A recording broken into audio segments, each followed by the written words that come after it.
When we live in a house, we're just passing through. People have occupied it before us, and others will take our place when we leave. 100 human dramas played out in every room. In this series, I'm going back in time to uncover the secret life of a single house, a Georgian terrace here in Newcastle on Tyneside, where I grew up. Newcastle's changing fortunes have seen it transformed. From a coal-fired city of innovation and industry to a cultural powerhouse with its own unique character. In many ways, number 5 Ravensworth Terrace is an ordinary house. But, as I'll show you, in reality, it's an amazing treasure trove.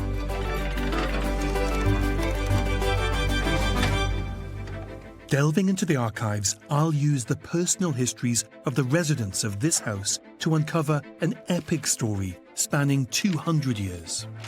We found this incredible piece of evidence. Yeah, I do remember. You okay? Yeah. It's a report of a theft from this house. He was convinced that this was the spirit of his deceased daughter. And here on the corner is our house. A fearful stab in the back part of his head. This was obviously a case that scandalized Newcastle. This is the ultimate detective hunt, uncovering lives that weren't recorded in the history books, but through which we can tell a new version of our nation's past, an alternative history of Britain from within the walls of a single house.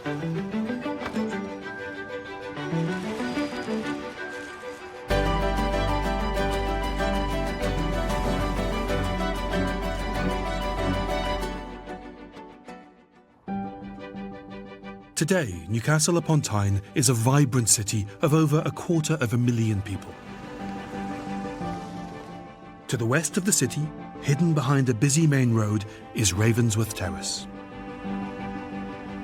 When I was growing up, the Westgate Road was pretty much like it is today. It was gritty with its motorbike dealers and its second-hand shops. And although I went up and down the road countless times, I never knew what was down these side streets. And then when I was about 18, I came here with a friend, and you just open out into this kind of oasis of calm. Beautiful Georgian houses. Number 5 Ravensworth Terrace is in a row of elegant townhouses, which look out onto a secluded bowling green and a park called Summerhill. Summerhill is just a mile away from the city centre.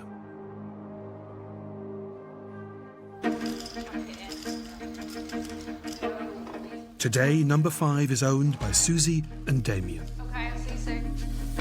Damien works at the university and Susie is a doctor. They've agreed to let me in to find out what stories lie within its walls. Hi, I'm David. Hi, I'm Susie. Hi, come on through. Thank you. This is Daisy. Hello, Daisy. So this is our kitchen. As you can see, it used to be 2 rooms, but at some point in the past, it's been knocked into one big one. And how long have you lived here? We've lived here, what, about 2.5 years, is it? Do you know much about the history of the house? We know bits and pieces, but generally speaking, it's a bit of a mystery to us. And the people who might have lived here in the past, any idea of who they might have been? Not really, but I've got a friend at work who's convinced that there are ghosts in the house, so she's told us a little bit about them. So she thinks the house is haunted? She does, yes. She says she's seen a woman in black in the kitchen who has a piano. She thinks there's a dog in particular, which we think Daisy sometimes barks at. I'm a sceptic about these sort of things. Yeah, so am I. Yeah. Can you show me around? Sure. Just follow us up. So this is the drawing room. And high ceilings, big sash windows. A really nice place to be. Next door is a bedroom. And up on the second floor is a large modern bathroom. There's also another bedroom and a dressing room. And on the top floor, an office and a further bedroom. At the rear of the house, there's a courtyard. It's a bit of a confusion to us. As you can see, this part of the building must have been added sometime later, whereas this is the original building. Various bits of it are particularly strange. So, for example, you can see here that all this brick has been added at a later date, and that's something that's repeated all over the building. So this is a building that's had lots of past lives, it seems. I think so, yeah. The house offers a tantalising glimpse of the past, when Newcastle's coal would have burned in the grate, and the sound of horses' hooves would have echoed on the cobbles outside. To piece together the stories of those who once lived here, we need to trawl through the archives for clues in deeds, marriage certificates, wills, directories, and newspaper articles.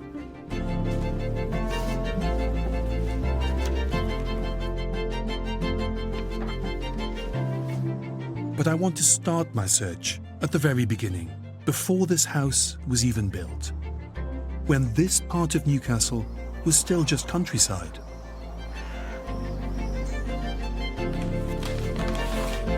Hidden in the Northumberland archive, we've found the original documents that reveal what happened to the land. And I don't think they've been opened for almost 150 years.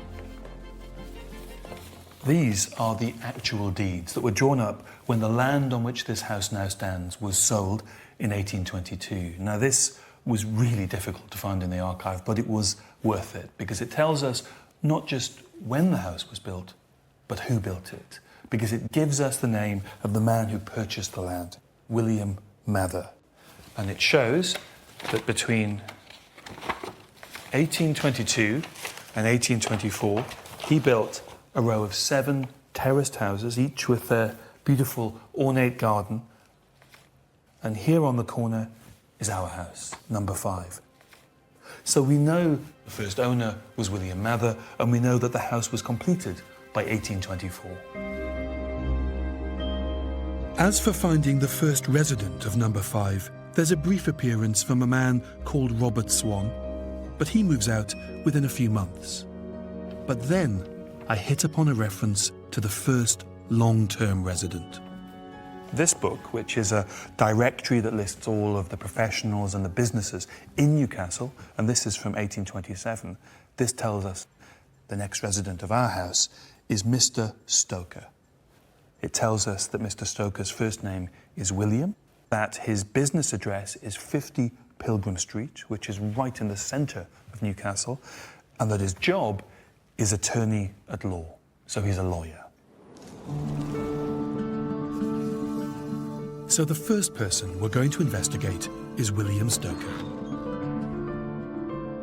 We know from the records that he's about 33 when he moves in, and we know, thanks to this newspaper report, that he's married. His wife's name is Priscilla, and she's the daughter of a reverend.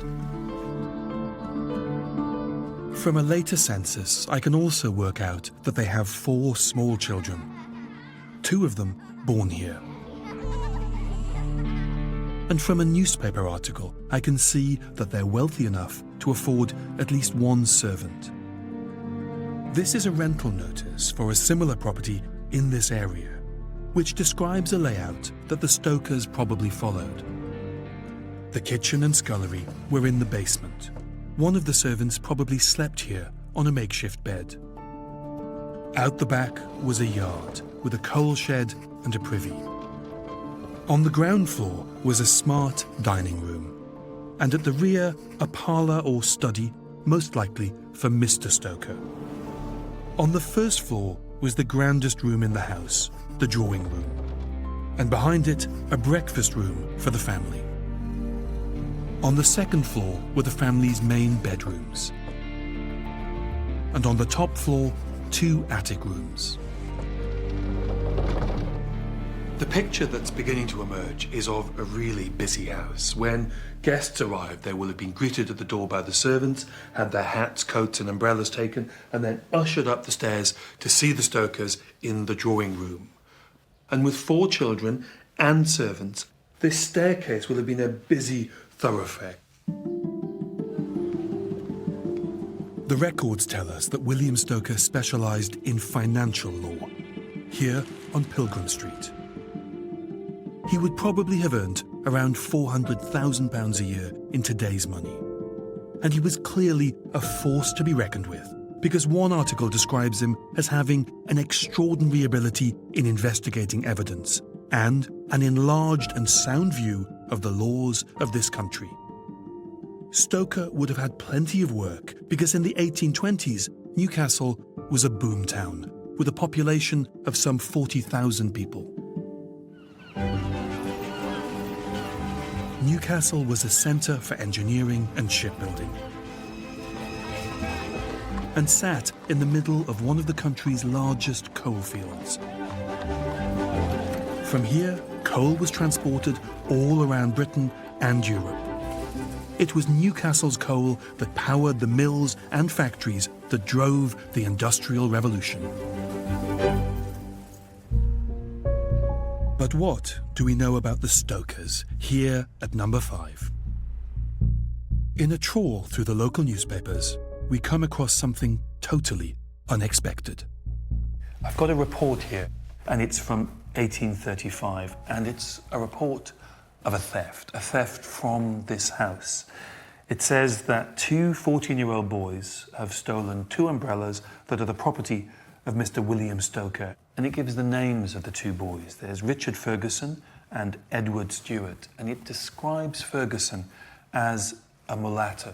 Now that's what today we'd call mixed race. Now, we think there were very few non-white people in the Newcastle of the 1830s, so this is very unusual. And it lists who they sold their loot to: Jane Gow and Barbara Pearson. Perhaps the most telling detail here is that the boys sell these umbrellas for just a couple of shillings and a piece of bread. I want to find out more about these boys and what brought them to number 5. This report on the theft of the 2 umbrellas says they are without any visible means of subsistence. So the picture that sorts of builds up is of 2 boys who might be orphans, they might be homeless. They're certainly just trying to survive any way they can. The boys' situation was a world away from the privileged lives of William Stoker and his 4 children. Poverty and homelessness were rife in the slums on the banks of the River Tyne. One area was described in the 19th century as having a worse stench, filth, overcrowding and pestilential ills than the slums of Cairo.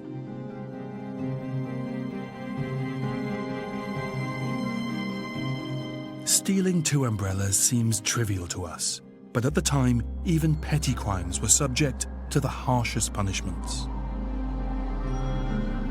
Richard Ferguson and Edward Stewart are arrested and thrown into jail. They are due in court just 3 days later.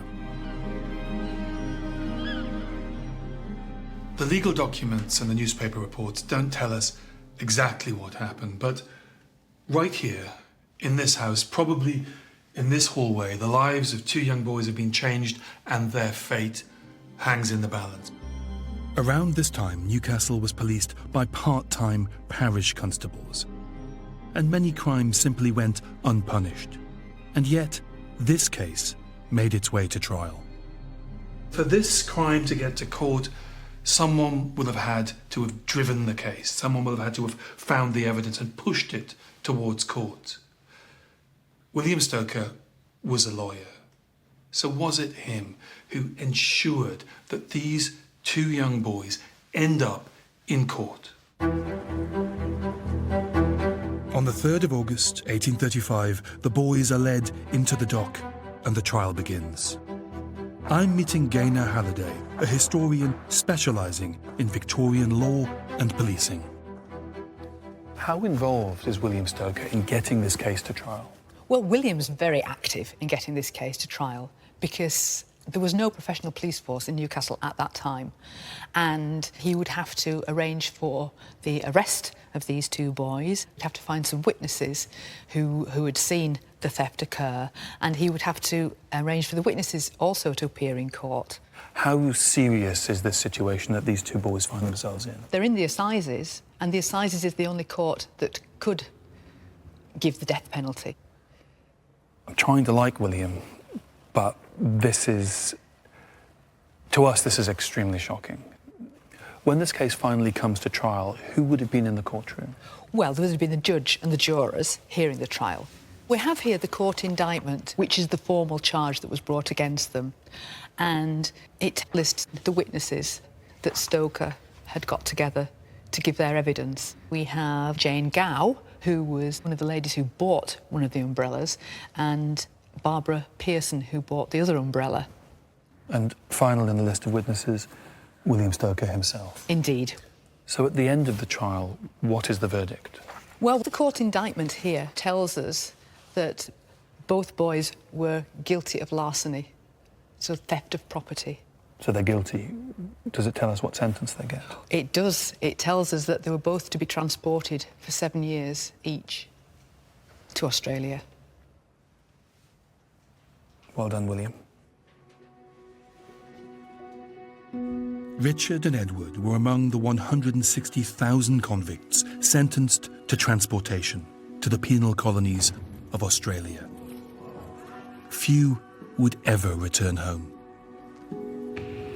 What you've got to picture is two 14-year-old boys, children, standing in the dock in their rags, surrounded by the judge and the jury and the witnesses and all the paraphernalia of the court. They were probably confused and frightened. And looking down across the court at all of this was the man who'd ensured it had all got to this point, William Stoker. This justice that William had pushed so hard to achieve feels to me like a really rough form of justice. Two children plucked out of their societies, taken from their country, almost as if they never existed, disappeared, and all for a couple of old umbrellas.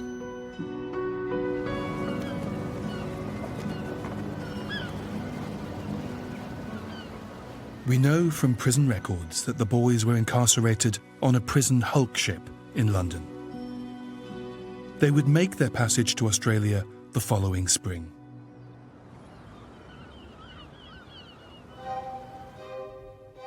A few months later, after the trial, William Stoker makes another appearance in the newspapers.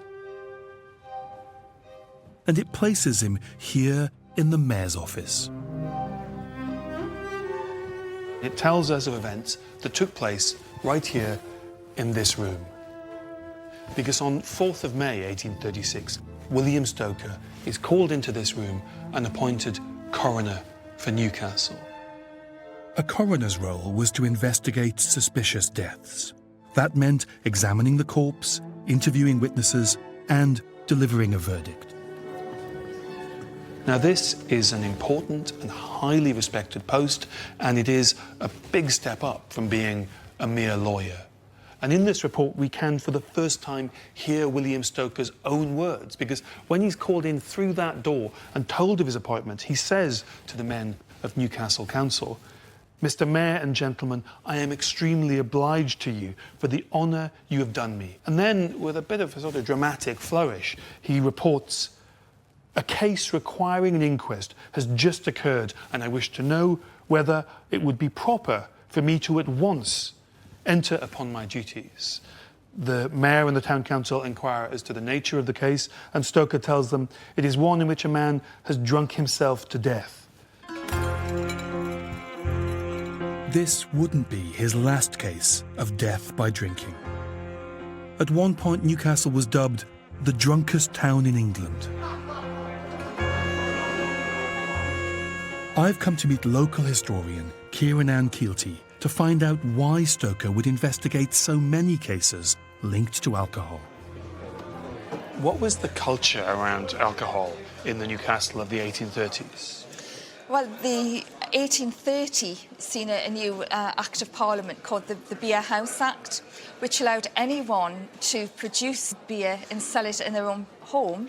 And there was a huge increase of public houses in Newcastle in particular. At one point, it was estimated that there was one pub for every 43 dwellings. But booze wasn't the only reason that the pubs were thriving. So it's a large workforce, and in Newcastle, accommodation was hard to come by. So you often would have a family with many children living in a one-roomed accommodation. So the working man could find solace in public houses. The pub is much more comfortable than It's your home. comfortable, it's warm. In the leisure time, there wasn't much choice rather than the church or the pubs. Drunkenness was seen as a dangerous vice of the working class, the root of poverty, lunacy and disease. But for men of William Stoker's class, drinking was socially acceptable.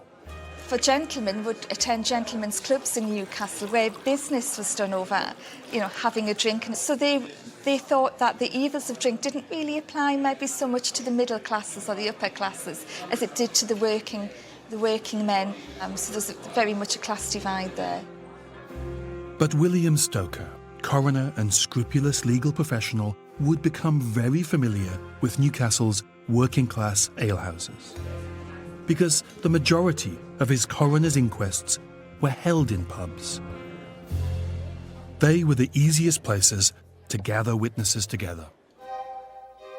With his big new role in public office and his private clients, Stoker was probably earning around £500,000 a year in today's money.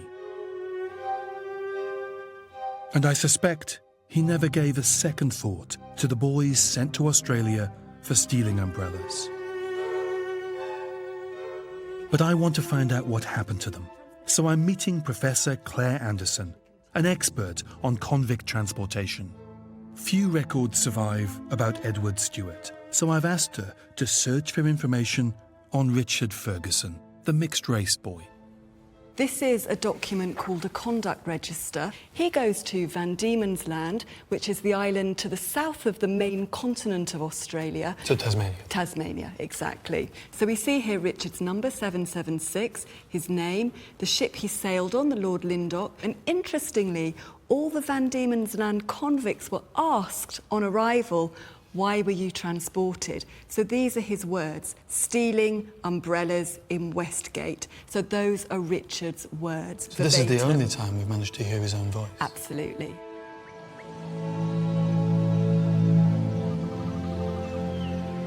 Convicts like Richard would be assigned to government chain gangs or sent to work for private companies or individuals. What happens to him next? Well, he enters the chain gang. One of the first acts recorded in 1839 is that he attempts to board the ship Majestic. This means he tries to escape. So he tries to get on a boat and get out. Exactly right. And But he tries gets, is the key word. he gets 6 months hard he gets labour. caught. Yes. So this is not going well. This is not going well. What happens next? Well, he's convicted for neglect of duty and idleness, probably refusing to work, for drunkenness and for disorderly behaviour. And the punishment is eventually flogging. So he's whipped. Yes, he receives 25 lashes. These floggings were extremely violent affairs. All convicts would be gathered to watch a flogging. It's a kind of warning to be obedient. Richard finally gets to the end of his sentence. Do we know what happens to him after that? Well, we know he gets his free certificate in 1843. It's number 595, and this would have been announced in the colonial press, so everybody would have known they could hire him. He was a free man. So there is some reason to hope that the next chapter in Richard's life is going to be better than this one. He might have made it to New South Wales. He might have made it to the goldfield of Victoria. The gold rushes were in full sway during this period. So we might hope that Richard had a much happier end to his life than beginning.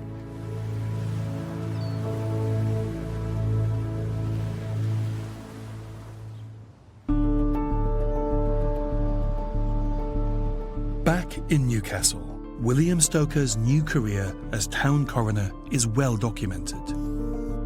He gave the newspapers plenty to write about, from drownings in the Tyne to industrial accidents and murders. The door to number 5 would have been well known to the town's constables. They would have knocked on this door day and night, asking for Stoker to come and attend a case.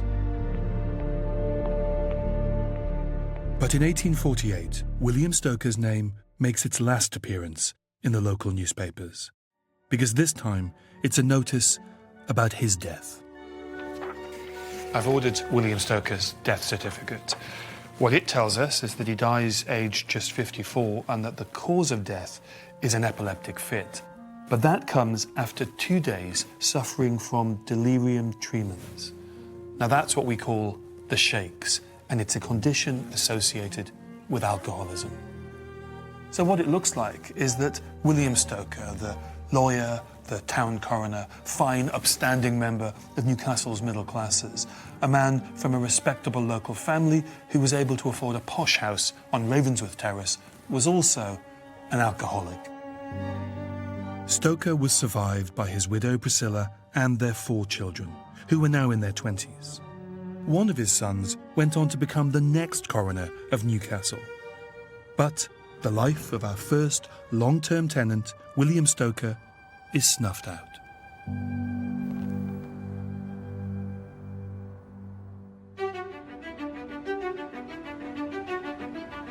We're now in the 1840s. Queen Victoria is on the throne. Newcastle is growing increasingly prosperous. In the town centre, fine new architecture appears, such as the Theatre Royal and Gray's Monument. More streets appear in our fashionable Summer Hill area as Newcastle experiences a housing boom.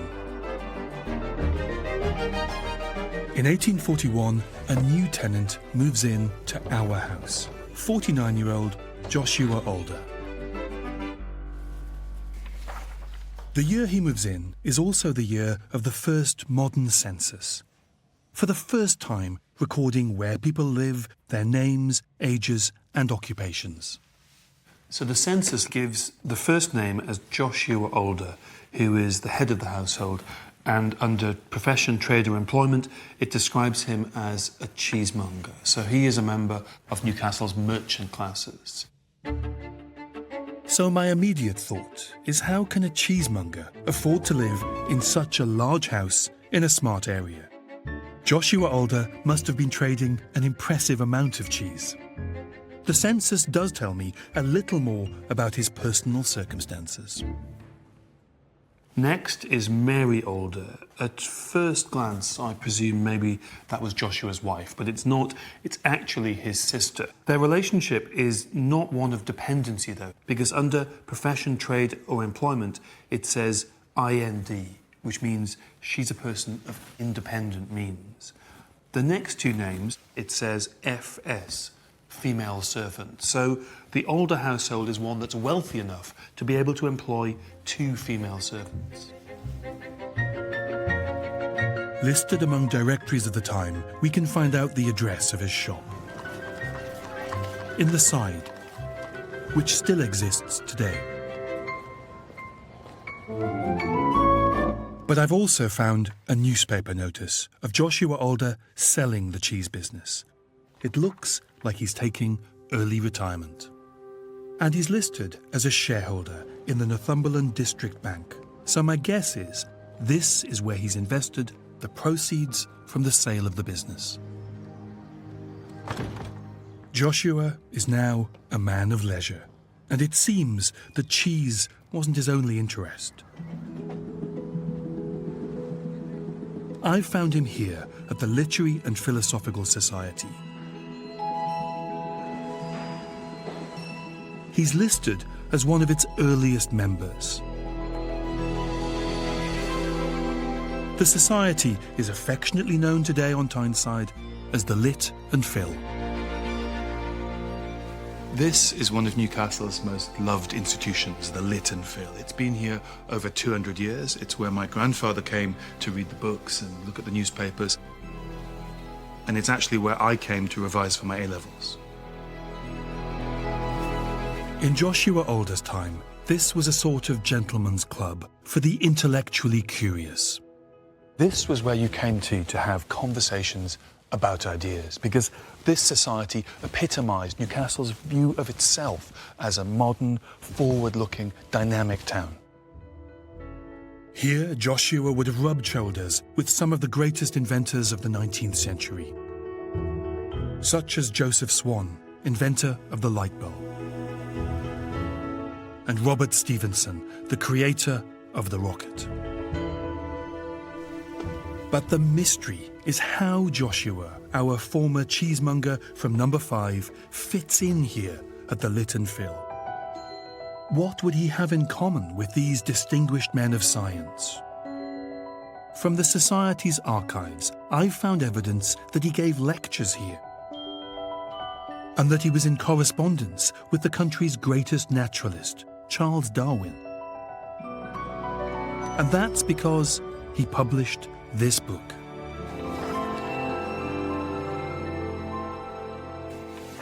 This beautiful book is the work of Joshua Alder. It's called British Nudibranchiate mollusca, which are a type of sea slug. And it's full of these intricate, beautiful little drawings of these tiny, tiny creatures. And the observations needed to produce these drawings were made under a microscope, which means it must have taken an enormous amount of time. On a few of them, you can see Joshua Alder's name here alongside the name of the species. And that's because he was the first person to identify and describe and publish details about these creatures. This was groundbreaking work and a publishing sensation. Reviews at the time called it one of the most admirable monographs which has ever appeared in this or any other country. We know that Queen Victoria's husband, Prince Albert, had a copy of his own. So now I know that Joshua Alder was a marine biologist of some fame and co-author of this amazing book. Also in the archives, I found his photograph. So this is the first time I've got to look at the face of someone from our house in Ravensworth Terrace. And I have to say Joshua Alder in lots of ways is exactly how I imagined him. He's very eminent, very Victorian in his black frock coat and with the chain of his pocket watch showing, and he's holding a letter in his hand to signify that he is a man of letters. But given that this is a Victorian photo portrait and they're not really known for their warmth, he does come across as quite a gentle, thoughtful figure. There's something more to him, I think. Joshua often came to the Northumberland coast, hired a boat and dredged the seabed looking for new specimens.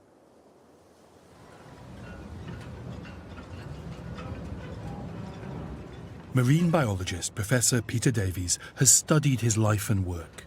Hello, Hi. Hi, welcome. I'm Come on David. board. Thank you very much. He's taking me on a 21st century version of the sort of field trip Joshua would have made. Marine biologists still dredge today, but now it's a bit more high-tech.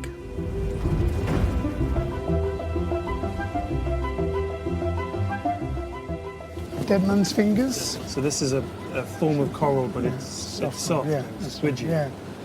Yeah. And That's a horrible name. You can see why it's got you the can name. see why I got but, the name. Yeah. Oh, and a brittle star, look. fish, Like a but starfish, tiny. but they have a more central disc. That would have got Alder excited. So Alder would have known what all of these things were. He would indeed, yes. He would have known every one of these and given you their Latin name, I'm sure, as well. You know, this is really good science. And at the time it was, high-end science. Yeah. Joshua Alder was part of that tiny pioneering group of scientists who founded the principles of marine biology. And his legacy includes the discovery of over 100 new marine species. Are there still things that we know about these animals today because of Alder's work? Absolutely, yes. Yeah, certainly this great book is still one of the most important for anyone studying that group of animals. Joshua must have felt a very lucky man indeed, freed from the burdens of business to indulge his passion for the natural world. Oh, look at it. Isn't it beautiful? He would have brought his marine finds back to number 5. His study would have probably been down here on the ground floor. And I imagine that it was littered with books, specimens, and a microscope for his research. I suspect it's no coincidence that Joshua and his sister Mary chose to live in this street, in this part of town. Chion Wura is MP for Central Newcastle and a passionate advocate for the city's history. This is a very distinctive part of Newcastle. When Joshua and Mary move in, what sort of neighbourhood are they joining? I think it would have been an amazing to live here at this time. We are at the centre of the Industrial Revolution, technological change, a bit like, Silicon Valley, and there's just a hotbed of ideas of all sorts here in Newcastle there. So this is a part of Newcastle where Joshua can say, I'm off to dredge in the sea to find sea slugs. And no one would have said, oh, that's a bit weird. He would have gone, well, that's Joshua. Absolutely not. People would have been doing their own thing and might not have been sea slugs. At that time, people talked about ideas in a way that, people talk about what was on TV last night at the water cooler. It was, it was central to people's lives and people's social lives. And this social life here must have been amazing. Joshua and Mary's neighbours were members of the intelligentsia, such as the engineering Stevenson family, the Richardsons, who campaigned against slavery, and Frederick Douglass, the most famous abolitionist of his age. This area, this was the headquarters of radical Newcastle. Absolutely. Whoever told Joshua and Mary about Ravensworth Terrace got it absolutely right, because this was the place for them. This was, no doubt, an exciting place to live. But perhaps more for Joshua than for his sister. The running and upkeep of the house would inevitably have fallen to Mary Alder. She's the one who would have instructed the servants. She's the one who would have had to plan and host dinners for Joshua and his friends. To find out what sort of household Mary Alder ran, I've asked design historian Professor Deborah Sugg-Ryan to visit a similar period property. So despite the fact that Mary Alder had 2 servants, she would have actually been quite involved in the day-to-day running of the house. So she would have come down to the kitchen quite a lot and been very involved with the planning of the work for the day. Things like laying the fireplaces, scrubbing the front step. The kitchen was really hot all year round because the range had to be kept lit even in the hottest of summers. The walls would be absolutely running with condensation, and these warm, damp conditions were absolutely perfect for vermin. Mice and rats were a real problem in the Victorian kitchen, but the other thing were bugs and beetles of all kinds. And there are accounts of Victorian kitchens with strings of beetles clinging onto each other, hanging from the ceiling, falling into the food as it was being prepared. This is a trap for catching cockroaches and other kinds of bugs and beetles, where some bait was put in the middle of the trap, and the unsuspecting beetle, when it walked across here, it would flip over and deposit it into the bottom of the trap. I think there's a particular irony when I think about what it must have been like for Mary. Whilst in the kitchen, she's fighting a battle to keep vermin down. Her brother is bringing all these live specimens into the house. But after 16 years of scientific discoveries at number 5 Ravensworth Terrace, everything changed. In 1857, there was a financial crash. It started in America, but quickly spread across the globe. Hundreds of banks went bust, including 3 in the UK, one of which was the Northumberland District Bank, where Joshua had invested his money. Printed here in one of the newspapers from the time is a list of all of the investors who were affected by the crash. And right at the top of the list, the very first name is Joshua Alder, Newcastle gentleman. Almost overnight, Joshua lost his entire fortune. All his assets were liquidated to pay back the bank's debts. Both he and Mary were forced to pack up their belongings and leave Number 5. Your heart really has to go out to Joshua Alder. It was while he was living here that he'd made that critical decision to sell his business and really devote himself to his true passion, the study of nature. And now he finds himself a man in his 60s, facing financial ruin and with no real prospect of ever regaining his fortune. So that moment when he had to box up all his books and his papers and his collection of specimens and then walk out of this front door for the last time must have been absolutely heartbreaking. Using the census, we can trace where they went next. They're listed as being here in Summerhill Terrace, a smaller home, just a few doors down from Ravensworth Terrace. But it's Mary who's now listed as the head of the household. She still had her savings, and it's left to her to support them both.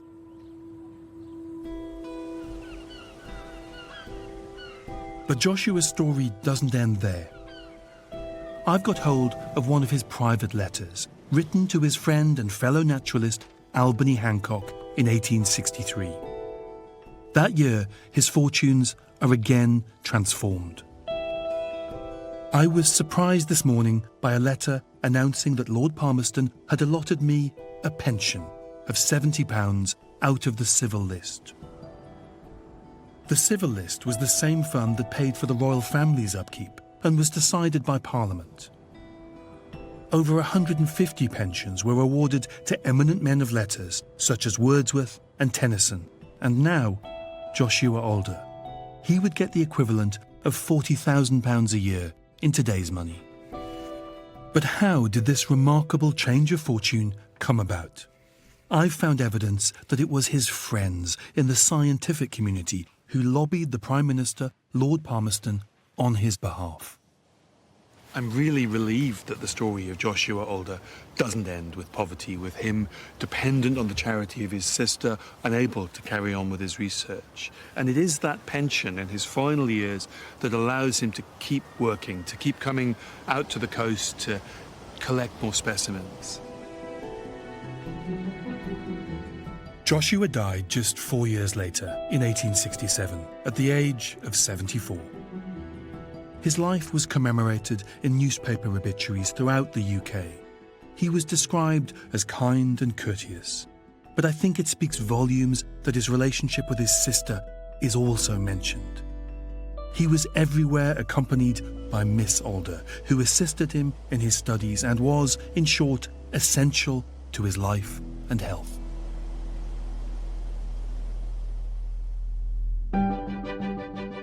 In 1858, another set of residents move in to number 5.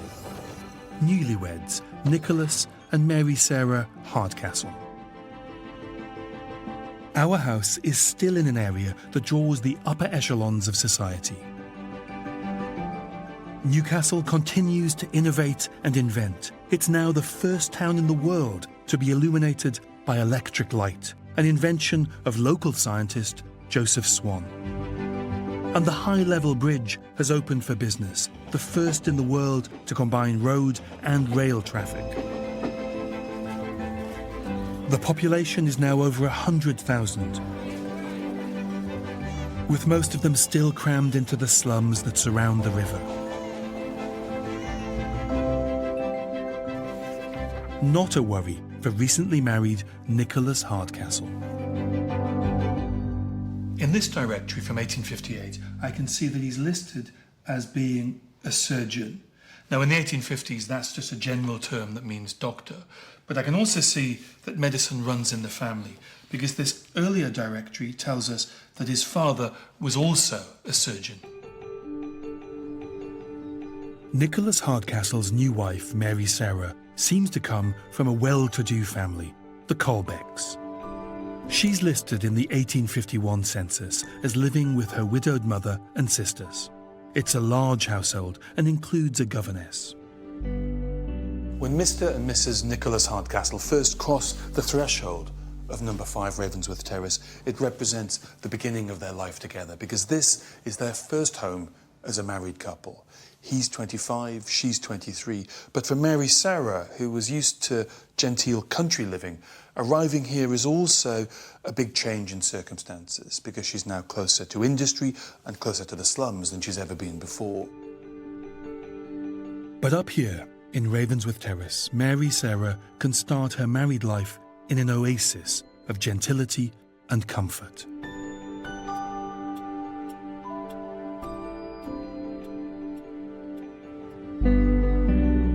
And from the archives, I can also find out where Nicholas Hardcastle worked. I found a record of where he started his career in Newcastle, 4 years before he moved into number 5. These are the minutes of a meeting of the great and the good of Newcastle, because the men whose names are listed here are the Board of Guardians, the men who run one of the most feared buildings in the city, the workhouse. And at this meeting, they appoint to the position of medical officer for the workhouse, Nicholas Hardcastle. Hardcastle was just 21 years old at the time, so a surprisingly big appointment for a newly qualified doctor. The Union Workhouse was a short 5-minute carriage ride away from number 5. It would have been a tough place to work. For poor and struggling families, this was the last place they could go. Conditions were cramped, dirty, and very basic. Inmates were expected to work hard for their bed and board, either in the laundry or the workshop. The building where Hardcastle was employed still exists, but today it's boarded up. When he worked here, it would have housed 700 of Newcastle's poorest people. He must have had a strong sense of public duty to want to practice here. I'm meeting with Caroline Rance, a historian who specialises in Victorian medicine, to find out about Hardcastle's role at the workhouse. Is the job of medical officer at a workhouse a particularly prestigious job? Well, as you can imagine, being a workhouse medical officer was a pretty thankless task. You had terrible conditions to work in, it was fairly poorly paid, so it wasn't something that you would necessarily aspire to doing. As medical officer, Hardcastle was publicly accountable for the treatment of the workhouse inmates. But his competence was soon called into question. Just a few months after he'd taken on the role, his name appeared in various sensationalist reports. I brought one of those reports, a copy from the Durham Chronicle here. What had happened was that the Poor Law Board of Guardians had sent some inspectors into the workhouse to see what the conditions were like. They had discovered that there was a room just 4 foot by 10 foot in which were effectively imprisoned 6 children. They were enclosed in this room 24 hours a day, and there were no sanitary facilities whatsoever, so you can imagine how much the stench hit people as they opened the door. And they were suffering from something called the itch, and it looked as though they weren't being treated, and that was down to the medical officer. The itch is what we now know as scabies. It's a highly contagious condition caused by tiny mites that burrow under the skin. So Hardcastle's job here was to treat these children, and he's failed in that task. It seemed so, yes. He'd definitely seen the patients and said they had scabies, but he'd then left it to the workhouse warden to follow through on the treatment, and she had not done that. This is not a brilliant start to a medical career. No. I think in this case he was perhaps a little bit naive. He was very inexperienced, he was only 22, and he perhaps didn't quite realise just how poor the conditions were going to be that the girls were kept in. As a result of the incident, the warden in charge of the children is dismissed from the workhouse. Hardcastle is reprimanded for negligence, but he keeps his job. And the scandal doesn't seem to affect Hardcastle's career progress. I found a newspaper report that shows he goes on to get a second job in public service. In 1859, he's made surgeon to the jail. So Hardcastle is now employed at the workhouse, the prison, and presumably also has a growing private practice. For a single doctor, this would have meant a huge number of patients to tend to. That same year, the Hardcastles move out of number 5 and into Clayton Street in the centre of town. Here they go on to have 4 children. But during these years, things start to unravel for Nicholas and Mary Sarah. Their first daughter, Maud, dies when she's just 15 weeks old. And then more misfortune falls on one of their surviving daughters, Mary. This is a page from the 1881 census, and what it tells us is that Mary, who was then 6 years old, wasn't living with her family. She was living in Northampton in a school for the deaf. And it says in this column that she's been deaf 1 year and that the cause of her deafness is scarlet fever, which was a very common childhood disease at the time. So although Hardcastle is himself a doctor, although he's middle class and relatively wealthy, that's no protection against the diseases that blighted people's lives in the 19th century. Over the next 30 years, Hardcastle continues to work at both the jail and the workhouse. Here in the archives, I can come finally face to face with the man himself. This is a line drawing of Hardcastle. It's the sort of drawing that was made to be easy for newspapers to reproduce. And it's a sign that here was a man who lived and worked his entire life in the public eye. Despite the scabies incident, he seems to have a good track record, until I find something that challenges his reputation. In 1887, when Hardcastle was then in his 50s, there was an outbreak of scarlet fever at the workhouse. On the 20th of November, 6 children are taken ill. Scarlet fever would start with flu-like symptoms, accompanied by a rash. And Hardcastle knows from his own daughter's case that it can cause loss of hearing. But worse than that, scarlet fever was a killer of children. Just 9 days after the outbreak starts, it becomes an epidemic. 177 children are suffering with it. 2 are critically ill. 2 have died.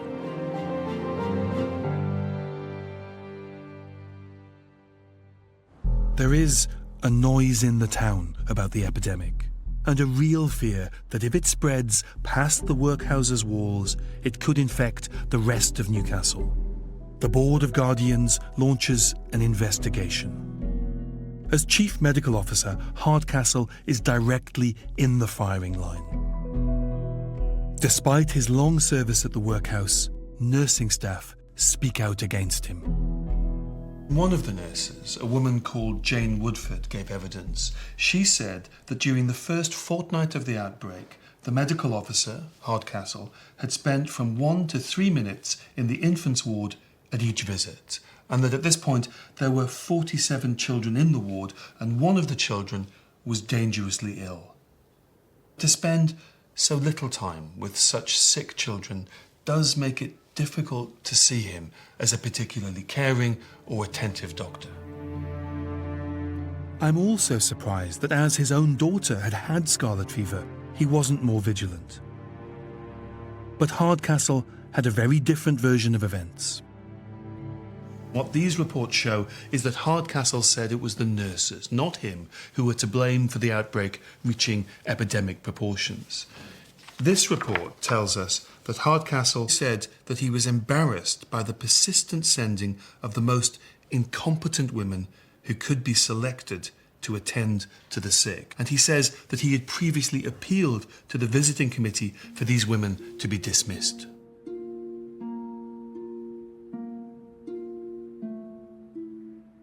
Hardcastle may well have had a point about the quality of the nursing, but you might think that when faced with an outbreak that had the potential to become an epidemic, he would have taken control. He would have overseen what the nurses were doing and done everything he could to ensure that there was proper care and treatment of the sick. A month later, the inquiry's verdict is published. And they found him guilty of neglect, and they've concluded that they cannot properly allow the medical officer to retain office. They're asking him to resign. Although this must have been a humiliating conclusion to his career at the workhouse, the affair seems to have done little to damage Hardcastle's reputation. He remains chief surgeon at the jail and continues in private practice well into old age. I found his obituary, which shows that he died in 1906, aged 75. It paints a picture of a well-respected member of the medical profession. But there's no mention of the scabies or scarlet fever outbreaks or of the unfortunate victims of neglect at the workhouse.